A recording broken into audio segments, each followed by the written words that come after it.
to encourage others that you can do this. You're not alone. We've been there, we've done that, and that's what we want to be able to help folks know and understand through the Rowdy Foundation is you're going to get all this information.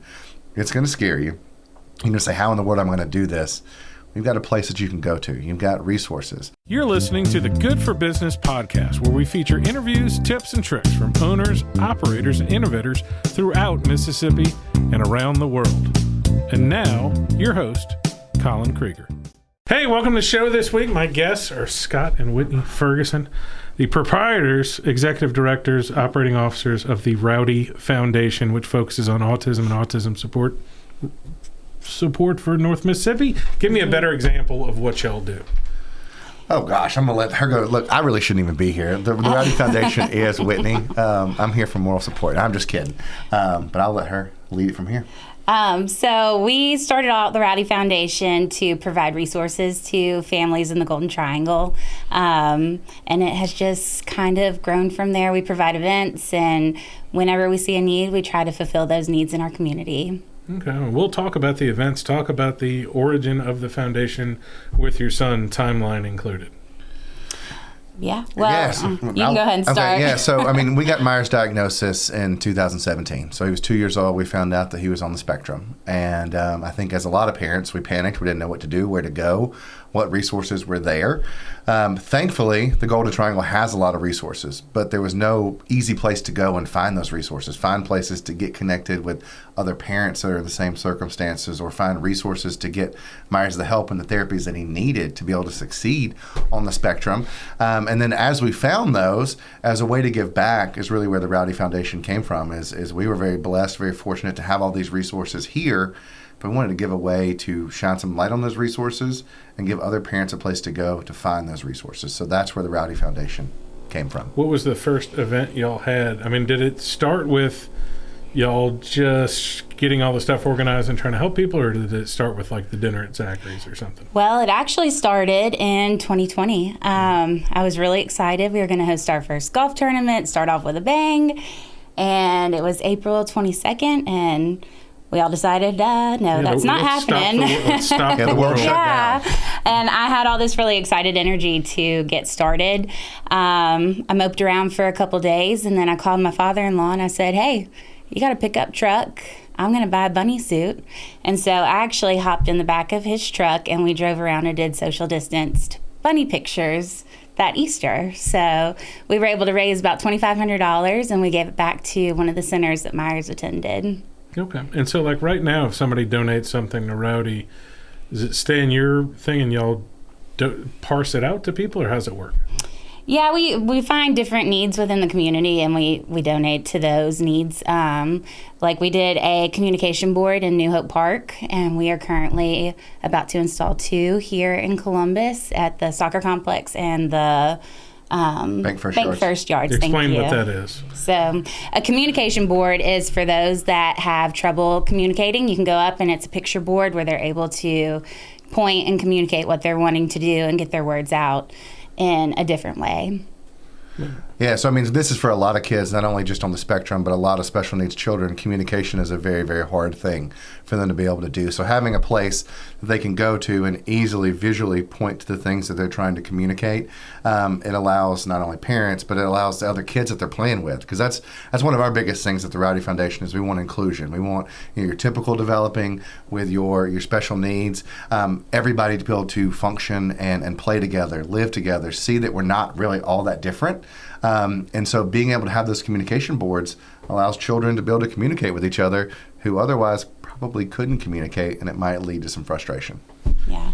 But to circle back to your question, that's what we spend our money on, is trying to find different needs in the community, or else they go directly to our events where everybody can attend for free. It's hard to nail this question down. How big of a challenge is the diagnosis itself? Because most people, I think, may overdiagnose ADHD and think that their kids are a little wild or something like that, and some of them go through it and some of it don't. How long is that time period between, some kids, I know it shows up very early, but a lot of them it's that 4.5 years old to 8, that window. Do you think most parents come into it to get diagnosed where they kind of like a man?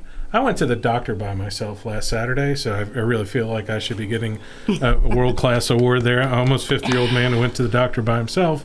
Same thing. I think some parents probably fear the truth. Yes. I'm sure there's some people who overdiagnose, but there are definitely some people there. What kind of resources or what kind of advice do you have for people if they think there may be, or what are some things to look for? I will definitely say that the truth is scary. It's definitely scary to get that diagnosis or somebody even just mention it, but you can get so many more resources with that diagnosis. So when you go to the doctor, they don't look at your child and say, hey, your child's autistic. You have to get on a wait list. And a lot of those wait lists, I'm pretty sure we set our 9-year-old up for some diagnosis, and he's still on the wait list 6 years later. We haven't heard from him. So it's not always easy.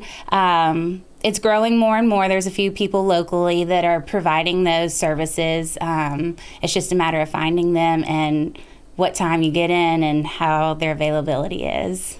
And as far as diagnosis, I've read online in some of the support groups and stuff, just getting ready for this, that like a good preschool's like a great place to find it. Like they have attentive teachers at school who are paying attention and not just blowing off your kids. Yes. Yeah, absolutely. The sooner you can get the diagnosis, the better. So going back to the fear that Whitney touched on, and I was in denial when we first got the diagnosis. I said, this isn't true. I'm not going to believe it. So what did I do, as any man would do? I said, I'm going to go find somebody who's going to tell me this isn't true, right? So then we went to another testing facility, and guess what? They came back and told me the exact same thing that the first facility said. Plus some. Yeah. So it was one of those things where it was a reality check of, okay, I could be in denial about this, or I could say, I've got this diagnosis. What can I do to give my son the best possible life going forward?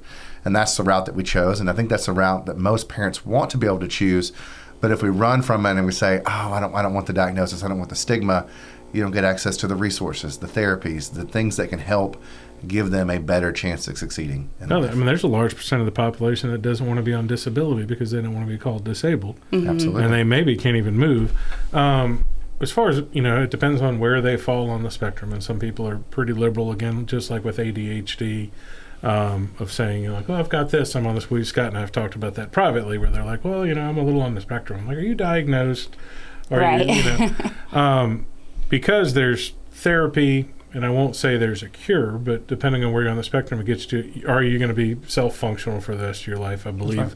The line in the sand there is probably Asperger's, is like, if you've got this specific, you have Asperger's, not you're somewhere on the spectrum, then you're going to have, you might be able to function if you can get one job and keep it forever, but a lot of those people, just can't keep a job, and it's so hard to communicate. I've got a family member with it, and you're just like, nobody can grasp. I'm trying to explain it to you. So for like your son, will he be functional at job stuff? When I've been around him, he's pretty cool. So I like to think we've gotten him to a good place. That's but the goal. You never know.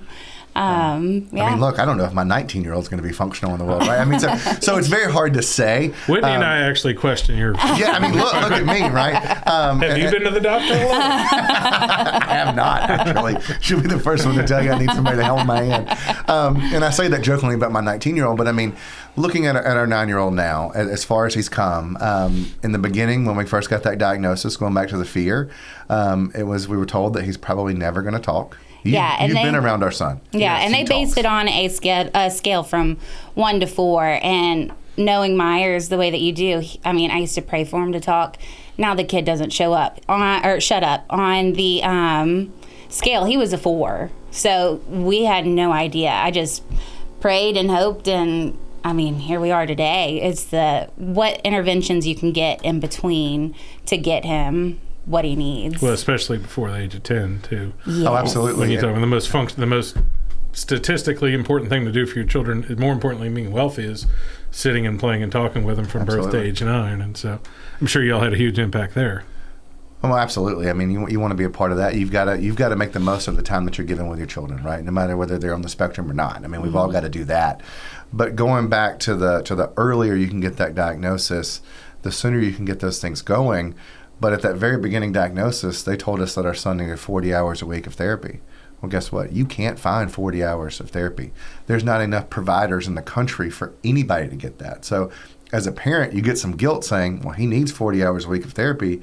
oh my gosh, I can only find 7 hours a week of therapy. And that was incredibly lucky to find 7. So you've got to put in the work as well, because you can't get a therapist or an ABA instructor. There's not enough of them to do all the therapy.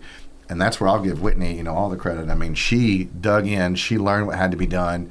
And if we weren't in therapy, she was carrying those practices into the household. And so this podcast is not about us bragging about what we've done, but it's showing to be there to encourage others that you can do this. You're not alone. We've been there. We've done that. And that's what we want to be able to help folks know and understand through the Rowdy Foundation is you're going to get all this information. It's going to scare you. You're going to say, how in the world am I going to do this? We've got a place that you can go to. You've got resources. Whitney is a fantastic resource. She can connect you with therapists, counselors, instructors, all those different things to give you that hope that you need. Because I think in parenting any child, we need hope. But especially if we've got a special needs child, we need that hope of knowing that tomorrow's going to be a better day than today, each day going forward. Well, and it speaks to the strength of real people over Google and AI, that when you can talk to somebody for 20 or 30 minutes, the same way I can talk to somebody in a real estate sense or a financial sense, as opposed to them going to Google and it says autism therapist. And they may go to 2 or 3 people who just aren't their cup of tea or don't deal with their specialty. That's right. Or may not have good bedside manner. They may be like Dr. House or something like that, walking around being mean.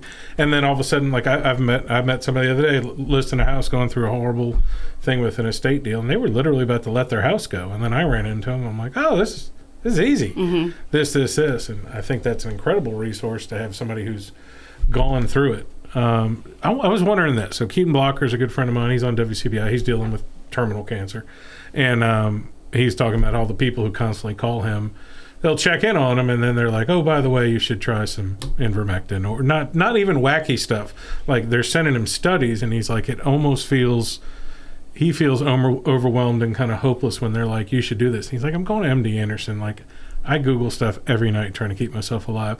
Do y'all have the same challenge in your community where people are like, stick a nicotine patch on in between your kid's shoulders and he's going to be fine, sort of thing? Or have y'all done that? Have you looked into it? I haven't tried that one. Because I can share a TikTok video with you.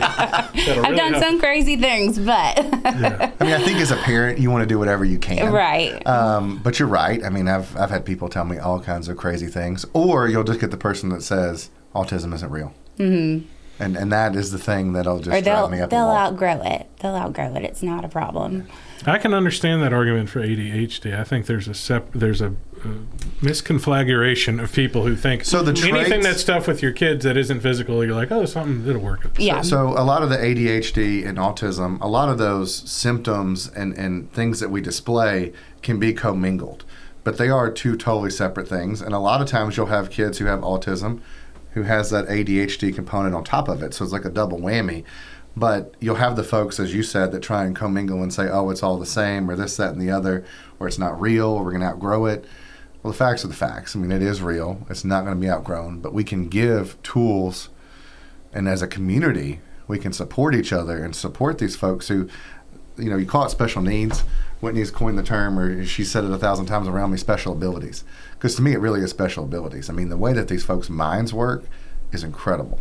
And if we can use those as a resource and come around that in the community, it really can have a positive impact. Because you talked about holding a job. Well, a lot of these folks can hold jobs.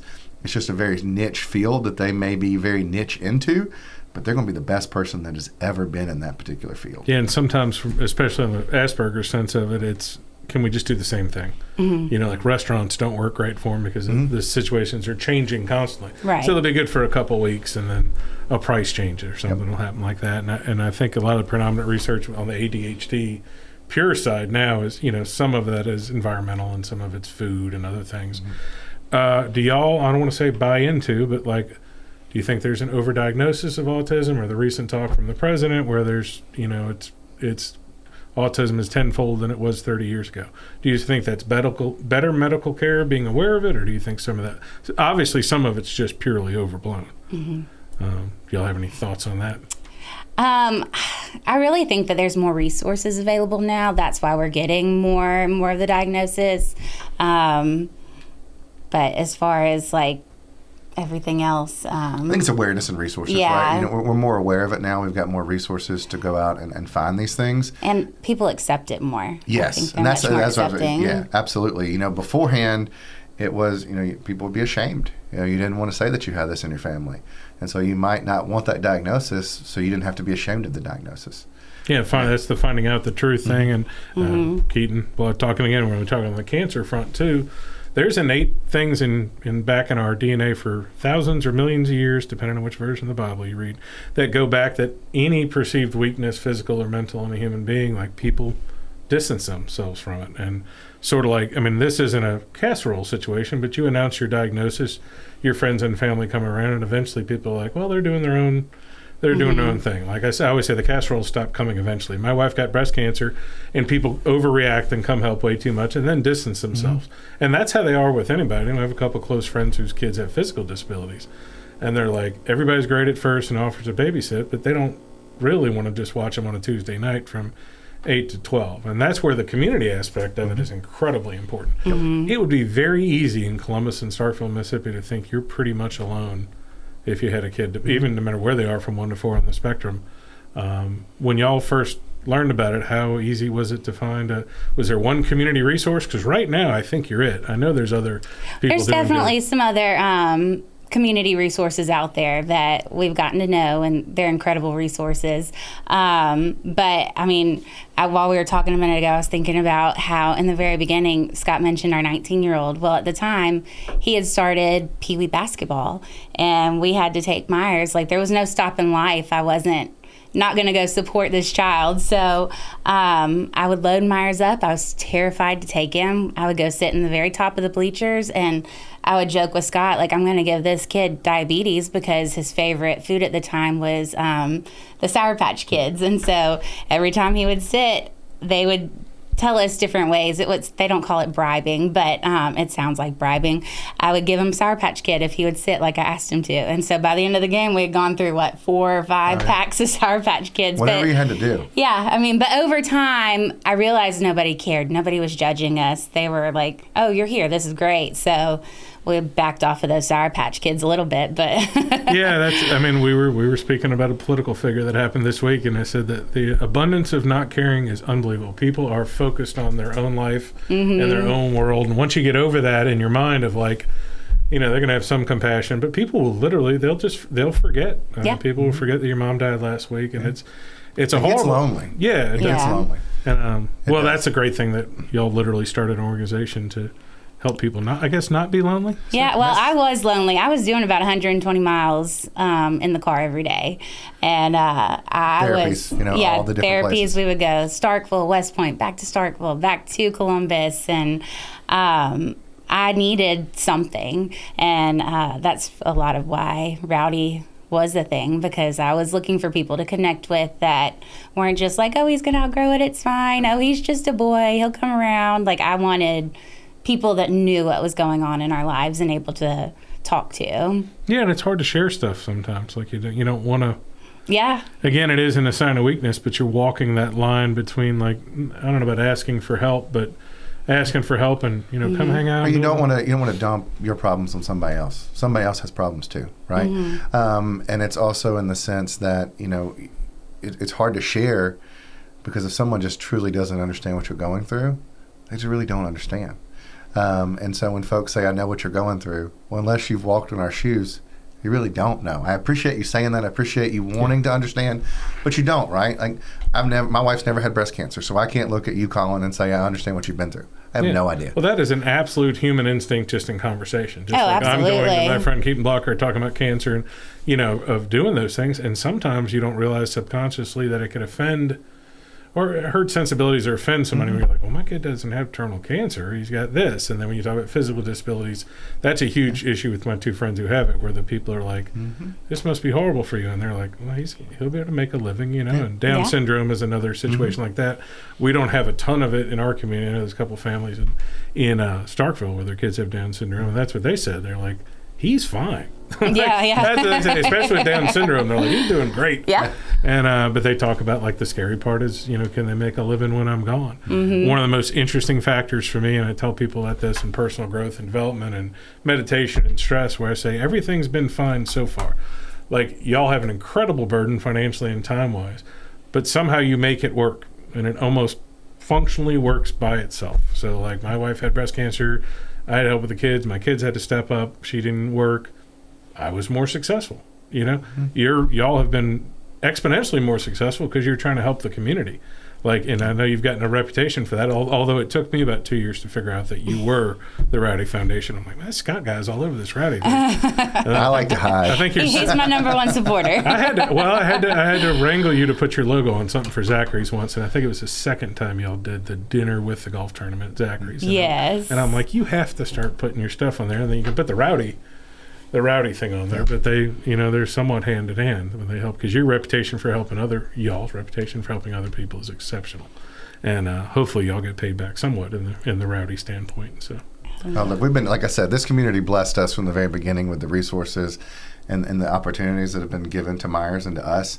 This is just our way of giving back. I mean, that's the way that I think about it. That's what Rowdy's about. We've been blessed by the friendships that we've made along the way too. There's some really incredible people out there. Well, y'all are much like we talked about Forge. So Forge is a local group here that literally developed by force. Yeah. So that could the link and EMCC University and EMCC and the tech centers of the school weren't quite getting the message out to kids that you should work in the trades. So people just started it. I say it had to have happened. Like, that force had to come up from somebody.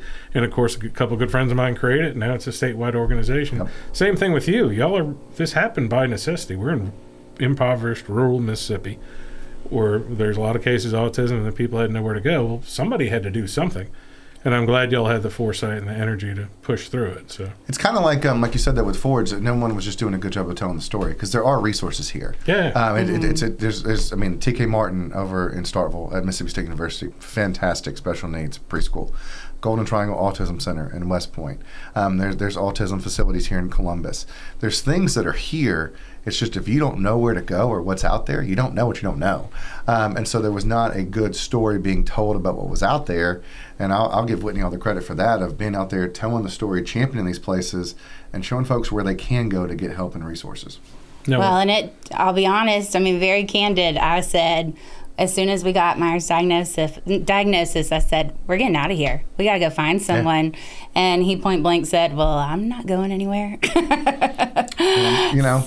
is here. We're kind of tied. Yeah, we're tied here. And so I was like, okay, here we go. In a different realm with less seriousness, my wife and I did the same thing 13 years ago. We're like, we're not going to wait to get invited to parties. We're not going to wait for somebody to champion the community. Like, sometimes you have to put a flag in the ground and do it. Especially when you have some of the resources here. The Dream Center, John Allman in West Point and Columbus is a great example of that. Where, like, when he came up with the idea, I'm like, you're insane. There's like 70 Dream Centers around the country. I believe, like, in the percentile, we're in the 18th percentile population-wise. The next smallest one is around 700,000 people. And here he's around 200,000. But money-wise, plenty of people would love to hear a story about a kid needs a bed and give him money. Absolutely. And same thing. He just created it and had this unreasonable thing. I like to surround myself with unreasonable people. Your financial stuff's cute, but it's fairly reasonable, depending on what month it is. You didn't need to call me in May of this year, but this was an unreasonable thing to say, hey, we're going to devote our time, energy, and a lot of our money to help other people get to places. Let's talk about, we've got 3 events, two events you're doing, one you're participating in quick succession. So let's start with, I guess the first one would be the all-inclusive obstacle course. Yeah, so that's Rowdy Races. I had that idea set in my brain since we started. I wanted to do something outdoors, get the kids involved. So that's an obstacle course that we hold at the soccer complex. There are 2 routes. You can have wheels or you can be on your feet. Take your time, do whatever you need to, and it's just different obstacles throughout to get to the end. We have medals, and we have some great volunteers come and help in the community. This is my favorite event. Look, seeing all the kids, kids in wheelchairs, kids running right next to them, who in a normal, typical race wouldn't be able to compete together, right? But they're out there having fun. They're cheering each other on. They're pushing each other through. Every year there's a big foam pit kind of thing. It's just so much fun watching these kids get to interact, who otherwise would be in separate events, separate things. They would be separated. We're bringing everybody together. Let's have fun together. And to me, that's Saturday, September 20th? It is, yeah, it is. And something else to note on that is it's not just wheelchairs. Something that I always feared with Myers, he eloped a lot. He ran anytime we would go somewhere. And so you can push kids in strollers. It's not an issue. And you've got parents that run this. It's everybody's participating in this. So to me, it's just so cool. things that, normally just can't happen. Well, we said, yeah, it can. And we brought it all together. So how do y'all reach out to people for that other than advertising or going on something like this? Do y'all email schools and stuff or the TK Martin Center, that sort of thing? Yeah, we notify the schools and let them know, and we use a lot of advertisement on Facebook. And you get some billboards too. Well, billboards for the other part. So what time is it going to be that Saturday? 10 o'clock. See, we have a fancy flyer, and we're going to put that flyer, ding. Oh, man, magic. That'll show up too. So, okay, then move on to the next event. Yeah, so maybe we're a little crazy because we like to do things in succession here. So on September 25th, we do one big fundraiser a year. And that's where we really ask the community to get behind us, help us fund some of these things that we do over the course of the year. And this year we're doing something new. It's called Rowdy's Roundup. It's going to be on September 25th at 8 o'clock at Prairie Wildlife. It's going to be a clay tower shoot. If you've never shot before, if you're an expert sportsman, clay shooter, we want you to come join us. You're going to have fun that day. We're going to make it a fun event themed around Rowdy's Roundup. So I'm really, really excited. If you know me, I'm a shooter, so that kind of fell in my wheelhouse. She's a pretty good shot too. She keeps that. I was going to ask if we're not going to allow your oldest son to participate in this, right? No, he's a sharpshooter, so that would be unfair. I'd like to note that their oldest son is a near world champion junior helix. Helix. Yes. I get closer and closer. Yeah, Helix every time. I get closer every time. So he's a crack shot. So he can't compete anyway. So he can shoot, but he's not competing for the trophy. How about that? That'd be good. And how much is it to do this? Or it's $250 per shooter. We've got various different sponsorship opportunities, teams, corporate teams, however you want to do it. And you can find more information on getrowdy.org. Yeah, we'll be doing lunch, and at the end of the day, we'll be doing a cigar and bourbon tasting. So what time is that event from? What's the date and time on that? It's the next Saturday. No, Thursday. September 25th. The event's going to start at 8. We'll have lunch sometime between 12:30 1 o'clock, and then we're going to have that bourbon and cigar tasting after that. So it'll be a full day of at Prairie Wildlife, too. At Prairie Wildlife, that's which right. I hear is pretty fancy. I haven't been, but I'll be for beautiful. That, so. It's a hidden gem in the Golden Triangle. I talk about Mr. Jimmy all the time. He's one of my favorite people, and he's opened this place up. I mean, it's open to the public. Prairie Wildlife, if you haven't been, it's a place to check out, and we're excited to show people this place and have some fun and getting rowdy, raising funds for the Rowdy Foundation. Cool. And the flyer for that is, ding.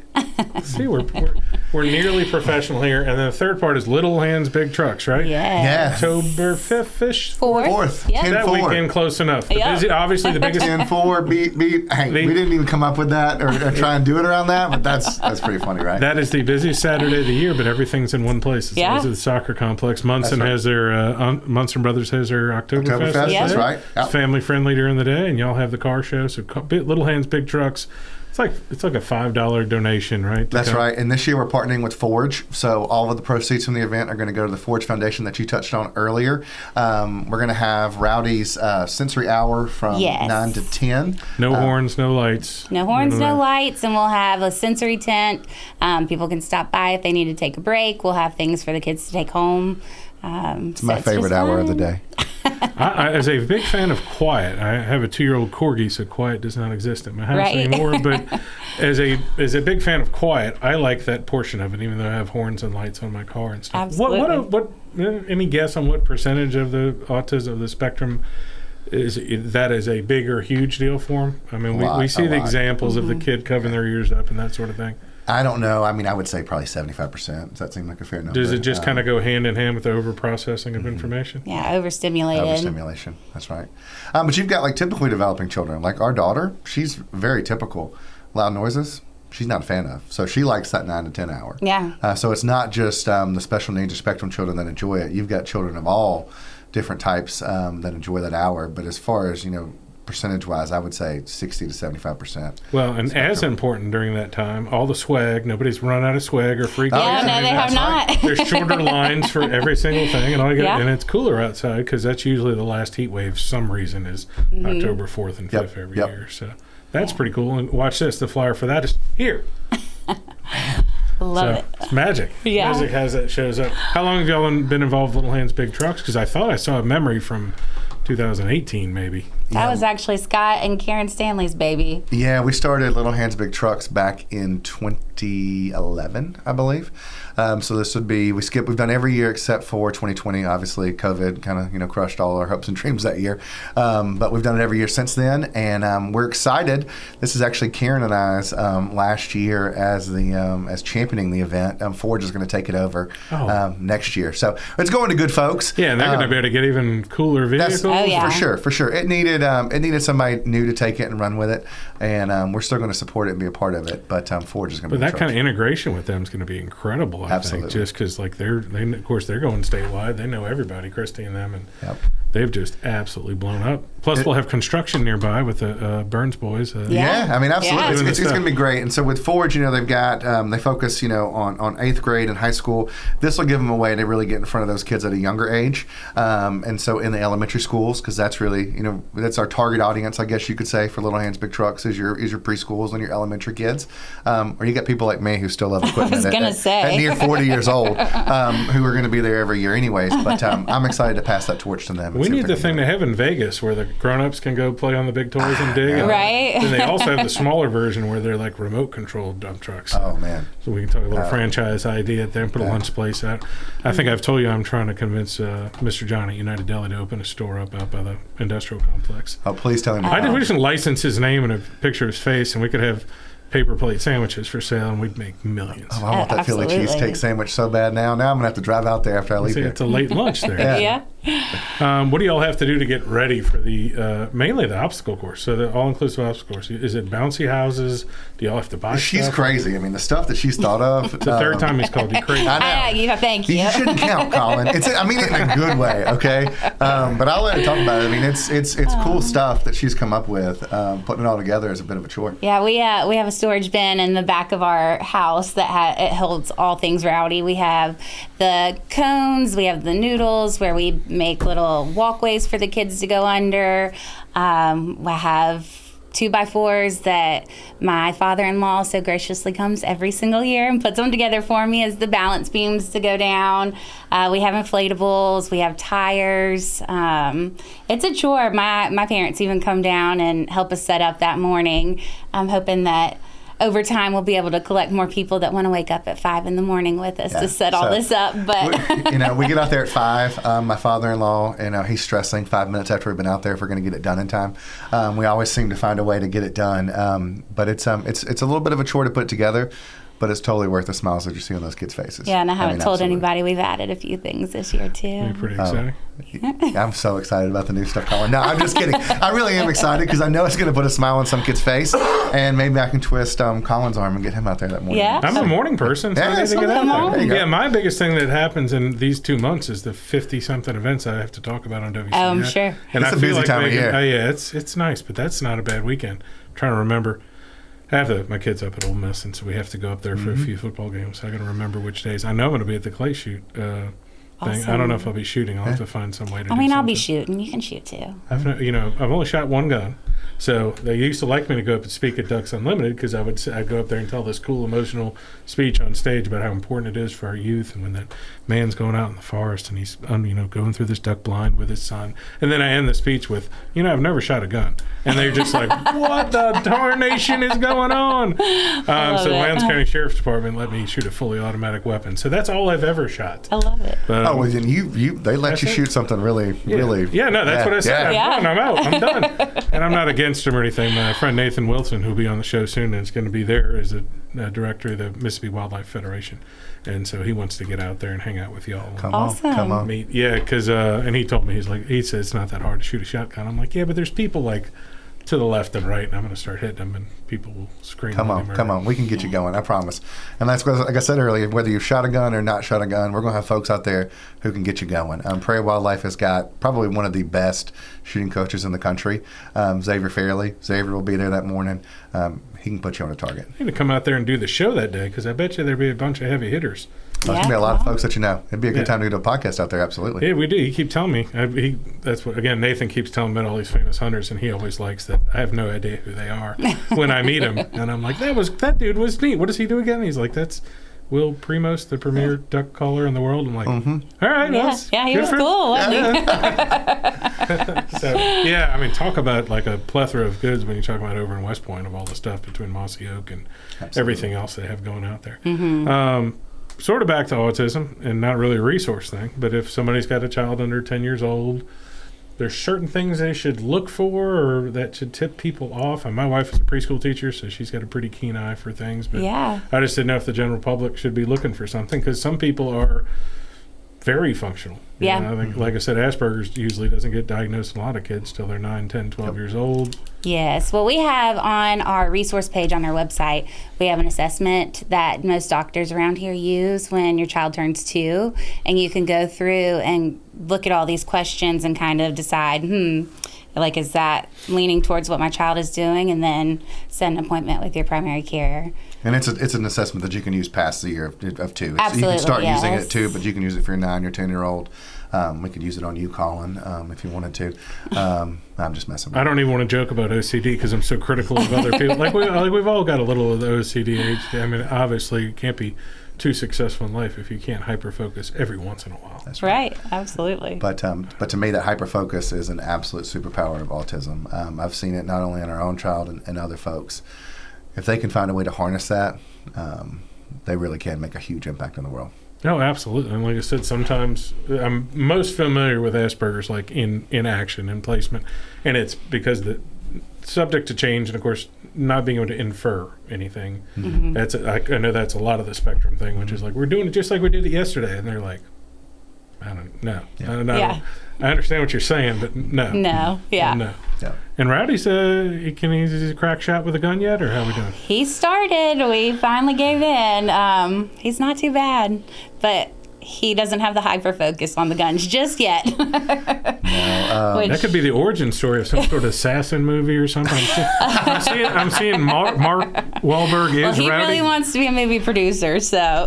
That's I mean, and again, I think if he can hyper focus on that, I think he could be fantastic. Talk about less barriers in your way than ever before. You know, like I said, they've made Catfish Alley Studios, Mississippi's only Web 3.0 studio, has made it so easy to do the podcast here. Absolutely. And I've started doing videos because I've realized finally the editing software for the videos is dummy proof, and like the kids do what they can do with movies and everything else now is incredible. Oh, they can work iPads better than me. I don't know how to do half of it. So that's grown-up stuff. We've got 3 kids that fall in those different, not spectrums, but sections. But the oldest one's 18, so she grew up without it. She likes her phone, but she could live without it. The middle one kind of needs the phone. The youngest one, I don't know, can't function without it. And at Heritage, they took the phones away from the kids totally. So you know who's got the biggest problem with that? The parents. Yeah. He's like, I want to be able to text my kid at lunch. They need to know what's going on in my life. And like, the first couple of days, Julie was a little hesitant. Now she's like, yes, she's learning more. Yeah. I mean, look, we all survive without it. We're here. Yeah, you got to do stuff in real life, and that's what these events are about too. We've talked about social media and marketing on the podcast before about like now you have to do stuff in real life. Not everybody's on Facebook. When 2020, everyone was on Facebook. Every event was on Facebook. And now we're back to where some people are magazines, some people are radio, some people are this. And y'all do billboards mainly for the Rowdy Shootout, right? Yeah, so we've got a billboard up right now for the Rowdy's Roundup. Just trying to get some. That's the biggest thing that we need is we need participants. We want folks to get out there that day to learn more about us, what we're doing, seeing some other folks who support us, and really getting that event to be a big event. But we do so many other events out of the year. I know we've talked about the Roundup and we've talked about Rowdy's Races. But when you want to talk about some of the other things that we do, because I think that's, as you said, the real world stuff, that's the stuff that really gets me excited and all the other things that we do. Absolutely. So this past year was our first time partnering with the Golden Triangle Theater, and we did a sensory-friendly viewing of one of their shows last year. We have 2 coming up this year. Elf is in December, and then we have one at the beginning of next year. We also do sensory-friendly movies. Just different things that we do. We try to provide for the teachers. So we've done sensory boxes in the past. We're doing the communication boards.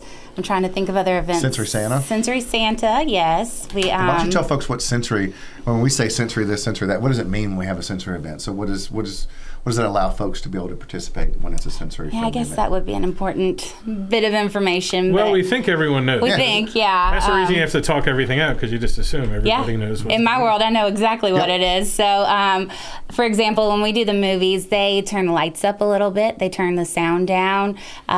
There's no concern about kids walking around, getting up, if they're dancing in the middle, which I can't say that my kids don't do that during a normal video, but there's no question. I mean, if you have to chase your kid up and down the stairs because that's all they want to do for the hour and a half that you're sitting in the movie, so be it. They have the option of I'm trying to think of what else they do. I mean, it's like a judgment-free zone. Is kind of what basically. I would say, right? So the lights are up, the sound's down. At Sensory Santa, you're in a room by yourself, so it's not like, when you go to the mall to see Santa. I still everybody's around. have nightmares about that. Yes, and your kid, they may be really excited to see Santa, but then they get in there and it's just overwhelming because it's so sensory overload, right? You've got the smells of Christmas. You've got Santa in his big red suit. You've got Mrs. Claus there. There's so many things. And so you get your own space to where it's you and your family and the photographer, and you've got more than 30 seconds. Because at the mall, they're running you through, right? Yeah. And, because they're trying to charge you $40 for the picture, this, that, and the other. You come to our event, you're going to have time. We're not charging you for the picture. Again, all the events are always free. We want them to be available to anybody and everybody. But it's just a judgment-free zone where the kids can be themselves and enjoy what everybody else gets to enjoy, but they get to enjoy it in their way. Mm-hmm. And what does a theater do? So I'm involved with the Golden Triangle Theater. Huge yeah. fans of them. Absolutely. So the sensory performance, what does that entail there? Same thing, a little more lights, a little less singing? Yeah, absolutely. And the kids are learning too, the kids on stage, how to work through that. So it's really cool. It's more of an inclusive event where they're learning while the kids get to sit and learn and how to sit. So we provide sensory bags for the kids. We have optional seating to where they can go up front. We have bean bags, mats that they can lay out on. A lot of them, I think we did Frozen last year, if I'm not mistaken, and there was fidgets, a lot of things singing. they can play with. Yeah, I bring him along because I'm really good at writing it on paper and talking it out on the phone. But when a camera's in front of me, she pulls it off. She pulls it all off. I'm just reciting the stuff that I know that we've been able to do. But it's just a way to give the kids something to, if they need something to fidget with while they're watching, fidget and watch the show. Well, and it's a great tool. I've had with the movies, I've had a lot of feedback that the kids are able to go and experience it because they've always been terrified that they're going to ruin, the parents are worried they're going to ruin somebody else's experience there. So they've gone to the movies with us. They've figured out what works and what doesn't work for their kids. And so now half of them are going to movies on a Saturday with their families with no concern. They know what to take and what to do, and they're prepared to go. So that's one of my arguments when you're going to see rated G movies or even a PG movies. Oh, absolutely. There's going to be some noise. Yeah, but you got kids, not everybody thinks like we do. But again, back to what we said at the beginning, though, when you're on your own for the first time with a special needs child who may be acting out in a way that a typical developing child may not, you've got that fear of what are other people thinking? Are we ruining it for them? Or it's putting pressure on you because others are watching you. And so you can go to these events and all that pressure is taken away. There's no one there to judge. And it just gives them the chance to experience it. I mean, how many first movies have we allowed people to go to? I mean, I know that there have been people who've gone to our movies that had a child that was maybe 9 or 10 years old and had never been to a movie theater before. I mean, how awesome is it that now, as Whitney said, they can go to the movie, and they do go to the movie as a family. For 10 years of their life, they didn't do it because they were scared and worried about it. Yeah. Now they've got to experience it and see. And that's another piece that we've added back to make their life better going forward. Well, that speaks to, historically, the diagnosis, the ratio of diagnosis, too, that, I wasn't allowed out of my house without a collared shirt on with my father till I moved out of the house. And his generation had to wear a suit and tie, so they sure as heck were not letting a rowdy kid. Mm-hmm. Absolutely. Rowdy kid. No, absolutely. Yeah. No offense to the name, but but well, he got that name for a reason. Yeah. Well, they weren't. I mean, they weren't like it wasn't. You weren't seen in public. So again, same thing with physical disabilities and stuff, where just there's still some shame and I don't want to bother you things. So y'all do have people come to the events. It's their first time. Can you kind of tell when they're walking in with their kid and they're just like? Yeah. Oh, I can feel it too. Yeah. I know the feeling as soon as they walk in if they've never done it before. You can sense it. Mom and Dad both just have that. They're putting out that aura of just complete nervousness. What have we done? They've gone out of their comfort zone to be there to begin with.